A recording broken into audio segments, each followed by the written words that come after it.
this Liberal government only stopped 2 shipments in 5 years. Canada has some of the most rigorous forced labor laws in the world. Why not match the U.S., though? What issues did you find with that system that you didn't move ahead with it? With the American system? I've not been engaged on the American system. I've looked at the Canadian system. Are you kidding me?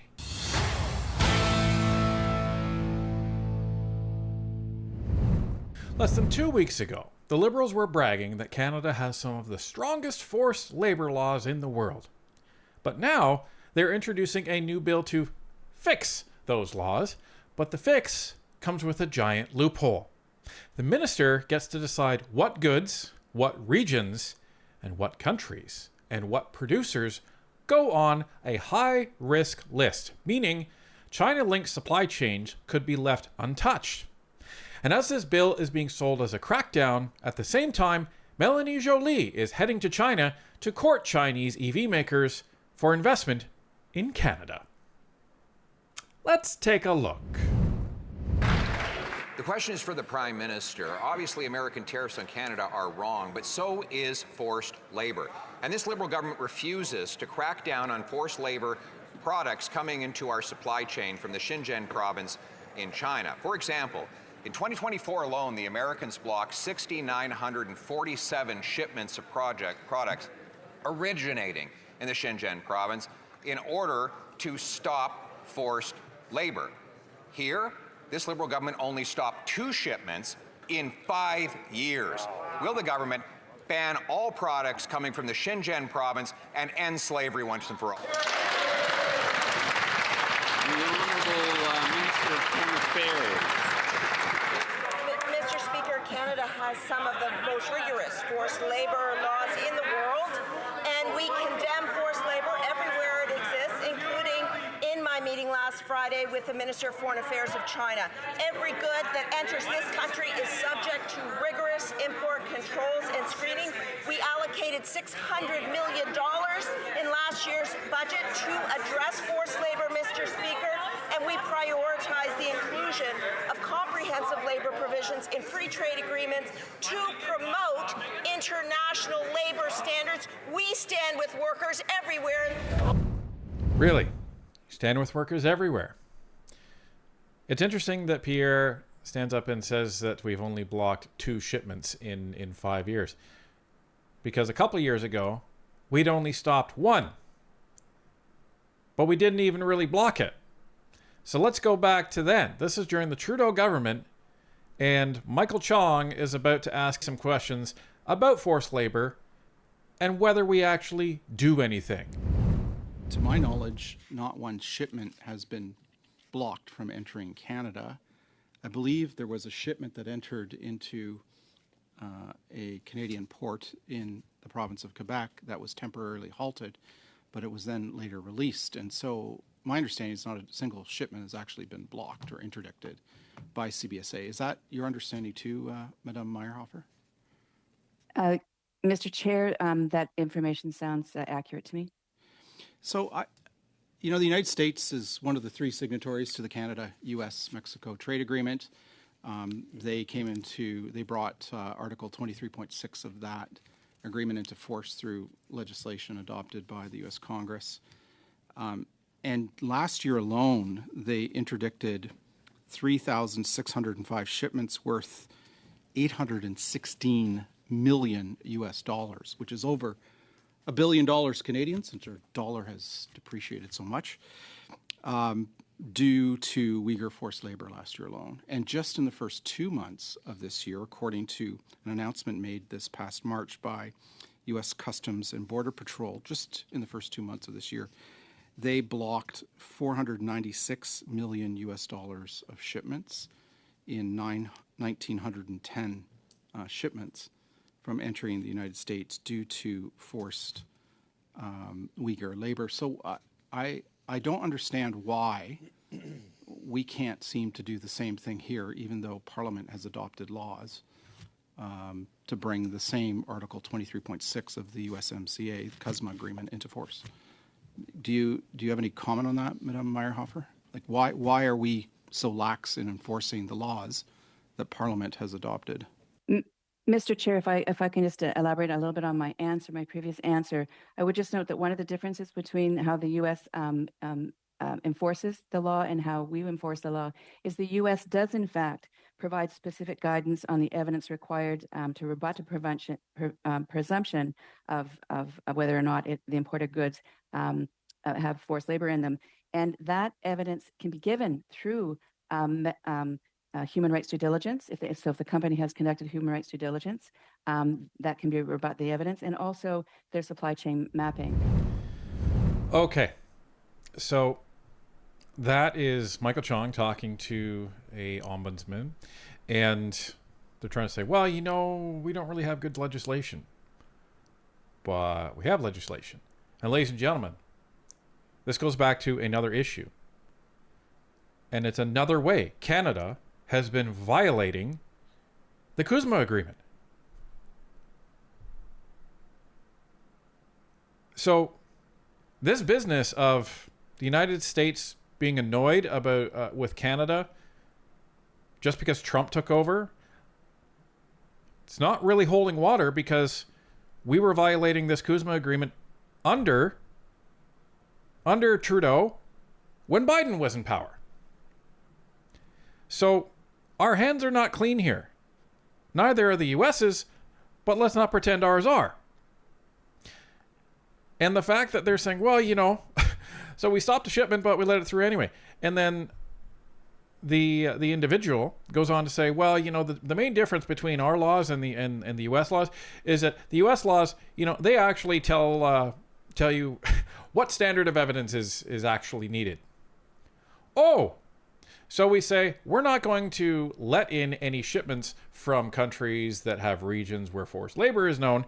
But then when those shipments arrive, we say, well, you know, we don't really have a standard of evidence, so I guess we can't really judge that against everything. So, you know, off you go.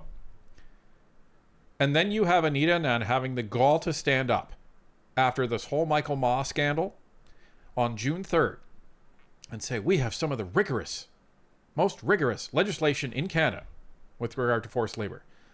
Really? Really? Well, here's Mark Carney on that same day. Same day. I want to say as well that the issue, the motivation of the U.S. action, the 301 tariffs against, or proposed tariffs against a variety of countries, is something that we share. Canada has a very strong legislative regime against forced labor in supply chains. We don't want any element of forced labor coming in goods and services, and we want to use our influence to eliminate this practice of forced labor and child labor. We have been preparing ways to reinforce the regime that we have. We made some changes earlier this year on things that candidly were not as effective, so there's ways we can change things legislatively. We'll be proposing that to the House in the coming weeks before the House rises, is our intention. The same breath he says, well, you know, we have, you know, one of the most rigorous legislative regimes in Canada. At the same time, we haven't stopped any shipments. The U.S. is stopping thousands of them, worth billions of dollars in Canadian money. And we've stopped 2, and we let one of them through. And Carney's right. They did make some changes to address this in the last year. One of the changes they made is they've been removing and cutting all the positions in the department that's actually responsible for stopping products with forced labor. Wow. All right. So, ladies and gentlemen, they're making changes. What type of changes did they make, you ask? I'm glad you did ask that question, because we're getting to a whole new level here, folks. Slave bill loophole for China. Cabinet would gain exclusive powers to exempt China from a slave labor ban under a new Commons bill. Prime Minister Mark Carney has already guaranteed Chinese automakers market access for 278,989 vehicles with slave-made parts. Quote, this Made in Canada solution will give the Minister of Foreign Affairs the authority to establish that list of goods that have the potential, or there's a history, or there's an indication that there could be forced labor, end quote, said Liberal MP Rob Oliphant. Parliamentary Secretary for Foreign Affairs. Quote, the minister will create that list based on knowledge and information that we have at our department, end quote. Bill C-35, an act respecting the prohibition of importation of goods produced by forced labor, would grant cabinet authority to, quote, establish a list of goods in which there are reasonable grounds to suspect they are produced wholly or in part by forced labor, end quote, subject to seizure under the Customs Act. MP Oliphant said the bill was not intended to disrupt trade. Quote, we are opening trade, end quote. He told reporters, quote, the Prime Minister has been very clear, end quote. Let's just take a quick look at what this is talking about here, and I'll explain what this loophole is. Ladies and gentlemen, this is Bill C-35. This is what we're talking about here, and this is where we get to it, the list. Section 6. The minister may, not must, may, by regulation, establish a list of goods in respect of which there are reasonable grounds to suspect that they are produced wholly or in part by forced labor. Specification. The minister must specify. So if there is a list, they must specify, but they don't have to create the list. The minister must specify, in relation to goods on the list, either the person who produces them or the country or region in which they are produced, or both. Disclosure of information. The following persons may, don't have to, may assist the minister in establishing the list referred to in Section 6, and for that purpose, the minister and those persons may disclose information to one another. And then it goes through those people on the list. And they're all ministers. It's basically, part of the cabinet. So what does this mean? Well, ladies and gentlemen, this means that the minister can actually decide who goes on that list. And if they get to decide who goes on that list, they get to decide who doesn't go on that list. Now, let's just keep this real for a minute. With all of this talk and all these trips to China, are we really expecting them to put China on that list? We'll come back to that in a minute. Let's get to this press conference with Rob Oliphant. It's important to note, I think, that this legislation follows on our agreement when we established CUSMA to be in line with Mexico and the United States on these issues. However, we will continue to be a leader. This will be a made-in-Canada solution to an international problem. We're also following very closely what is going on in the European Union, and the EU will have measures taking place in 2027, which we want to assure that we are in line with. Why are you aligning with the U.S. and making companies prove that they their products were not made with forced labor? Why not go that route? So what we are doing is a made-in-Canada solution. Be very clear that we are obviously have an obligation under CUSMA to make sure that we have a transparent approach to that. The approach that we've had, I would say, has been a robust approach. I have said that a number of times in the House of Commons, but we have also identified gaps, and the Prime Minister has been very clear that he wants those gaps stopped so that we can show the whole world, but particularly show Canadians, that goods coming into this country are free from forced labor. I just can't. I can't, folks.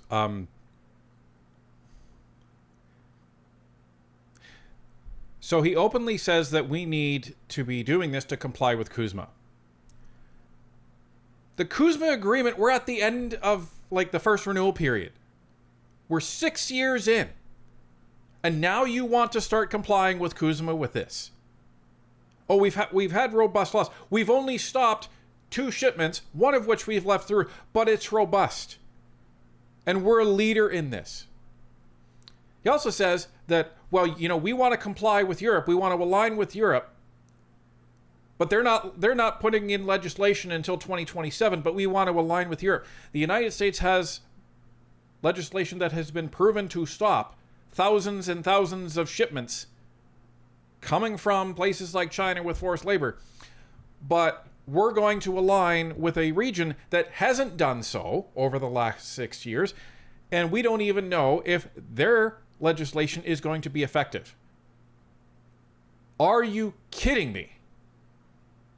This is the level of gaslighting that is going on in Canada right now from this Liberal government. We're so serious about forced labor that we haven't really done anything for the last 6 years. We're telling you that it was the most rigorous laws in the world, but we haven't stopped anything.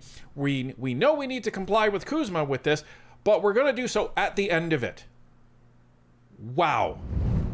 So what happens is this Made in Canada solution will give the minister the authority to establish that list of goods that have the potential, or there's a history, or there's an indication that there could be forced labor, and correspond that list with regions or countries where it may come from. So we believe that this legislation will, I'm not using the word harmonize, but will be in line with expectations which are coming from Mexico, coming from the United States, but also with our European partners and anybody who would want to do business with Canada. Why not match the U.S. though? What issues did you find with that system that you didn't move ahead with it? With the American system, I've not been engaged on the American system. I've looked at the Canadian system. Why not match the U.S. system? Well, I haven't looked at it.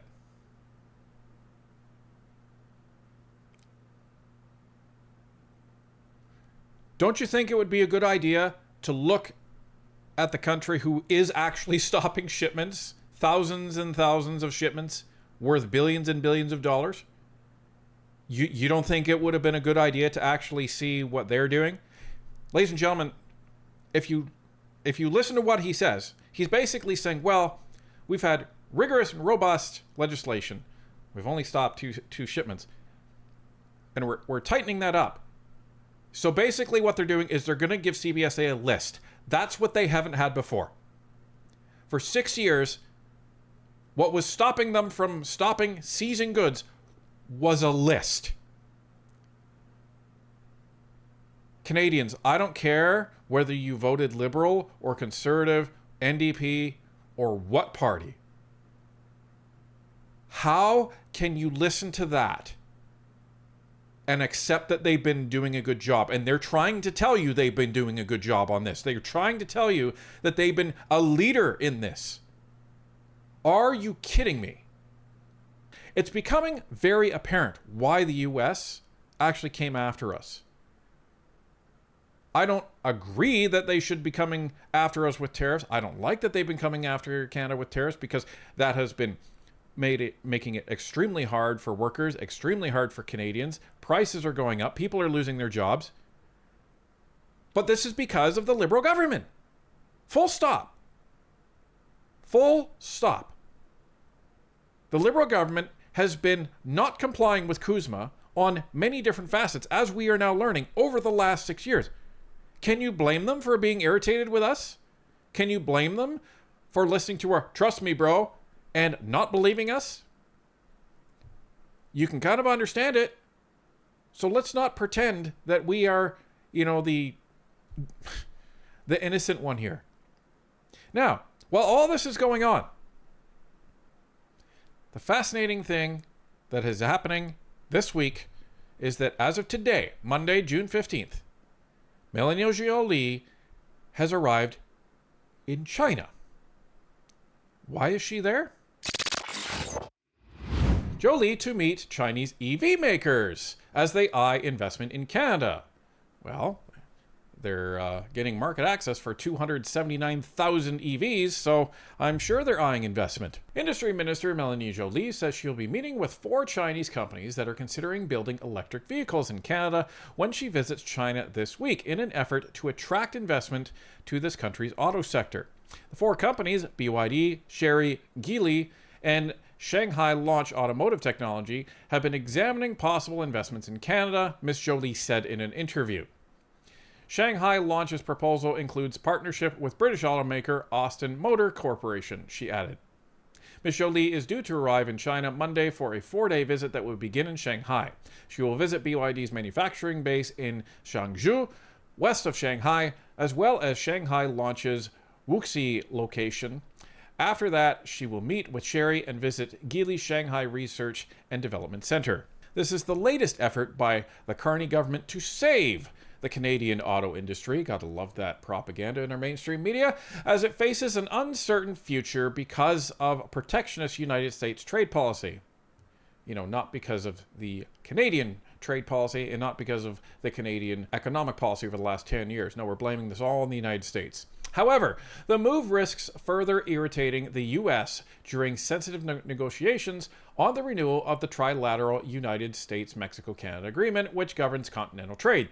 Ms. Joly said her mandate is to safeguard Canadian auto sector employment and adjacent jobs, which number roughly 500,000, including not only auto parts and auto assembly employees, but also workers in logistics, automation services, and professional services, as well as automotive-centric tooling and the specialized equipment, software, and machinery engineered exclusively for designing, building, assembling, and maintaining vehicles. So do we really think that this is a coincidence that they are introducing this legislation to try to say to Canadians, oh, look, we're trying to make things better and we're complying with CUSMA, while at the same time sending Joly over to China? She's over there saying, oh yeah, come on over to Canada. And meanwhile, in every other sector in the world, these Chinese EV companies, when they set up shop, they don't really use any of the workers in that new country. Most of their factories are automated, and all of their parts, there is no parts industry. It all comes from China. Why would they lose money? Why would they do that? So this is where we are, folks. Michael Chong sits in committee, tries to tell an expert that, oh, well, you know, you're imagining things. There is no forced labor in China. So that was the number one part. And then the Liberals refuse to actually say that there is forced labor in China. Then when the Conservatives are calling them out on the fact that they haven't even stopped any shipments about forced labor coming into Canada in order to comply with the CUSMA agreement, they stand up and they say, we have the most rigorous laws in the world when it comes to forced labor, despite the fact that we've only stopped 2 shipments and one of them we let through. So then they say, well, we're going to be enhancing these laws, but with a giant loophole that's going to allow the same minister that's traveling to China to saturate our auto market with cheap Chinese state-funded and subsidized vehicles.